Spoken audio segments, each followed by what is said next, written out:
এইখানে সাদিয়ার বাসায় আগুন লাগছে।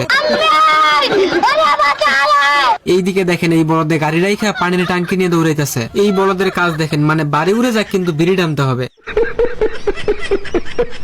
তো পপাই এখানে দরজা ভাঙার চেষ্টা করতেছে, আর এখানে দেখেন এই বলদে কামডা করছে কি, পপাই সহ দরজা উপরে উঠাই নিছে। পপাই যখনই দরজা খুলে ঢুকছে,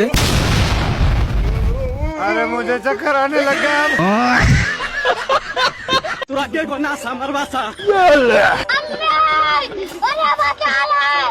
এই বলদে মই লাগায় বাঁচানোর জন্য উঠতেছে। तू तो गया बेटे। ভাই এখন তোরে বাঁচাইবো কেডা?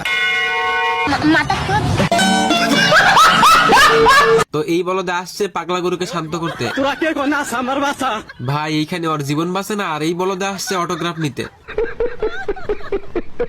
रुक तेरे को बताते। বলদে গুতা খেয়ে উড়ে গেছে, তারপরে অটোগ্রাফ নিয়ে পড়ে আছে। আর এইদিকে পাগলা গরু আমার কাছে কোনো ব্যাপারই না, আমার কাছে কোনো ব্যাপার না। এবার পাগলা গরুকে থামাইতে আসছে পাগলা খরগোশ। तू तो गया बेटे। বলদে কামডা করছে কি?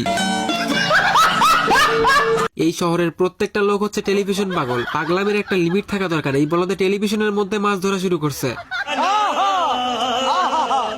ওইখানে তো মাছ ধরতেছে, আর এইখানে টেলিভিশন থেকে গুলি করতেছে। এইদিকে একটার পর একটা প্লেন ক্র্যাশ হইতেছে। ভাই এরা থাকলে দেশ তো একদিনেই উগান্ডায় পরিণত হবে। কি আর কই, মানুষ কাপড় ধুইতে ধুইতেও টিভি দেখতেছে। এইদিকে দেখেন কি একটা অবস্থা, মানে ভাই টেলিভিশন না দেখলে এদের ভাত হজম হয় না। মানে এমন একটা অবস্থা, টেলিভিশনের সাথে মানুষও ডাইরেক্ট হয়ে গেছে।